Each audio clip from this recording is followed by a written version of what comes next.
Dr. Ali is well published, a superb teacher, and a mentor for our medical students, as well as students from other medical schools rotating here. Dr. Ali, unfortunately, well, fortunately for Dr. Ali, he will be beginning a fellowship in child and adolescent psychiatry at Harvard University in July. But he's saying he's coming back. Right? Dr. Ali.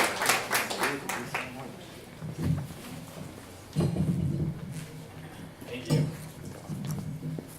just going to pull up my PowerPoint.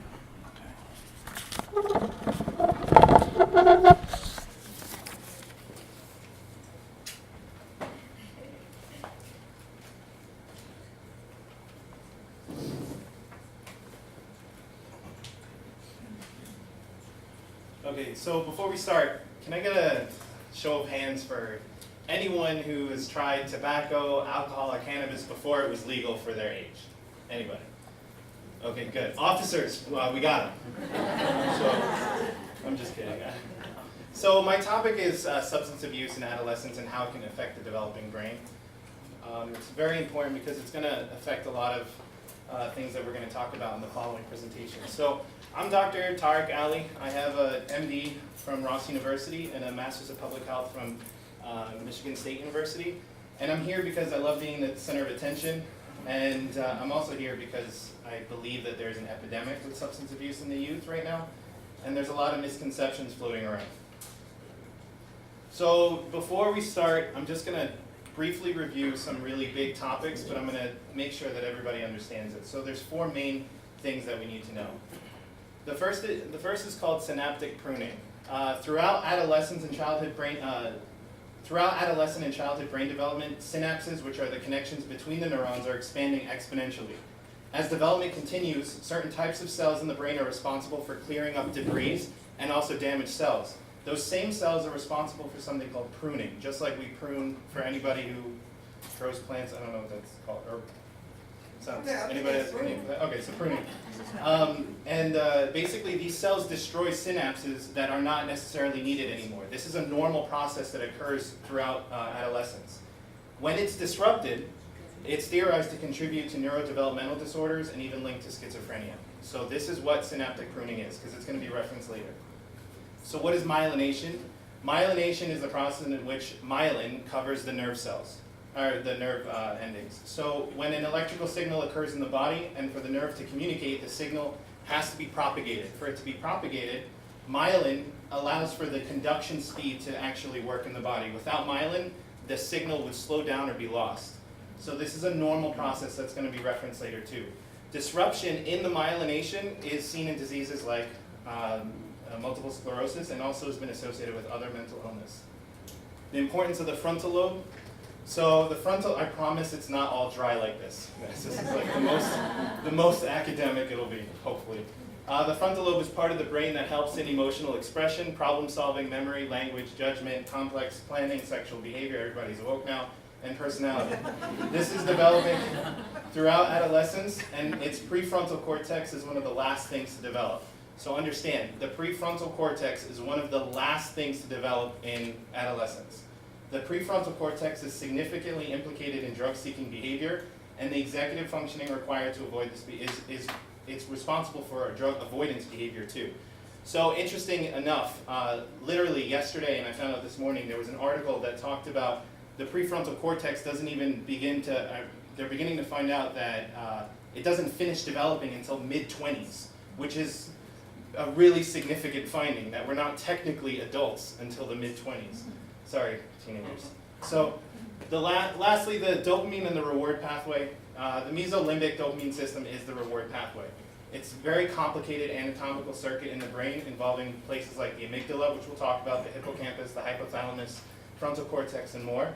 Normal stimuli such as food, sex, and social interaction stimulate the pathway and tell the individual to do the action again. So dopamine's released, receptors for dopamine are sensitized, and then the person's memory is altered to remind the individual of that reward feeling that they experienced. Addiction causes such an impact on this pathway that once people start having cravings, once people are addicted, right from wrong is completely out of the question. And it's very difficult for people that do not have that kind of addiction to understand that right from wrong is out of the picture at this point in time. So fact number one, these aren't really facts, please English majors don't come to me afterwards and hurt me. So fact number one, use and abuse of addictive substances continue to be a serious problem in high school. I don't think anyone is going to argue with that. 45% of high school students use addictive substances, while greater than 12% meet the medical criteria for addiction. 90% of Americans who meet the criteria for addiction started using before 18. 1 in 4 Americans who use any addictive substance before 18 meet the medical criteria for addiction at age 21 or older. So from the psychiatric statistical standpoint, tobacco, alcohol, marijuana are the most common substances abused by adolescents in the US. Other substances of major concern in increasing and alarming manner are the stimulants, such as Adderall, cocaine, inhalants, hallucinogens such as ecstasy, PCP, LSD, and GHB and ketamine. So even some studies show that Adderall misuse, non-prescribed Adderall misuse, is high as almost 10% by the end of high school. Risks, which I'm sure will be covered in other lectures, I'm just going to briefly go over it. The parent modeling of the substance use, family conflict, lack of supervision, peer relationships, individual stressful events, parental belief in the harmlessness of the substance, lack of anger control in the families, lack of closeness and involvement of parents, maternal passivity, academic difficulties, comorbid psychiatric disorders, and early onset of cigarette smoking. Fact 2. Studies show that 1 in 5 adolescents have used cannabis products, and we don't know the full extent of what this could have impact-wise on the brain. But we do know some things. We do have cannabinoid receptors in the brain. They're widely distributed. They play a role in hormone release, and alteration of this system during adolescence may lead to poor cognitive and emotional outcomes in adulthood. Fun fact for you guys to know, chocolate actually works on the same receptors I was just reading yesterday. But that's neither here nor there. Brain structures. Users in the age group between 16 and 19 were found to have right medial orbital prefrontal cortex volume loss. And this was positively correlated to earlier age of initial use. So right off the bat, we have structural changes that occur to the brain with early adolescent use. So do any of these sound familiar for anyone that you know that's growing up with cannabis use? Do you worry about your child's motivation, anger outbursts, laziness, memory problems, stress tolerance, overt sadness, or personality changes? Anybody? Is this common? Yeah. That makes you normal. This is a normal worry regardless of cannabis use, okay? However, some of that sounds familiar because with cannabis use, we have 3 major areas of the brain in which volume was shown to decrease with cannabis use. First is the hippocampus, which is responsible for memory, emotion, and motivation. Second is the amygdala, which is involved in processing these emotions, regulating fear, sadness, and aggression. And then the prefrontal cortex, which we've already talked about, which mediates complex functioning, planning, personality, decision-making, and moderating social behavior. So, yes, adolescents are kind of like animals. We can't really predict. Their frontal lobe hasn't developed completely yet, so they are going to have these things that occur. However, there is a significant correlation between cannabis use and loss of volume in the areas associated with these problems. But there's more. So brain matter is divided into white and gray matter. There's no association between cannabis use and white matter volume loss. However, people who were born with a genetic predisposition to lower amounts of white matter volume were more likely to develop serious depressive symptoms while using cannabis. That's why it's very common to meet people who have different reactions to cannabis, okay? Fact 3. Alcohol use in adolescents have been associated with major brain structure and cognitive changes. And again, we do not, even though we have plenty of years studying alcohol, we don't know the extent at which these things change structures in the brain. We're just not there yet in terms of technology and studies. But we do know certain things. We know that parts of the brain undergo remodeling when alcohol is introduced too early into adolescent development. The first part that we'll talk about, which we've already talked about, was the hippocampus. So it's involved in memory, emotion, and motivation, like we mentioned before. And the findings suggest that alcohol can interfere with the formation of new explicit memories by interfering at that point. Findings also suggest that they're more sensitive in adolescents than adults. Then there's the prefrontal cortex, which is also what we've already talked about. Neurotransmission affected by adolescent alcohol use. 3 major neurohormones involved. The first is GABA. This is what essentially why we use alcohol is because of its effect on GABA. It's what gives the sedative effects, and this system is what is thought to lead to dependence and tolerance. This system is normally experiencing, oh, that's horrible English.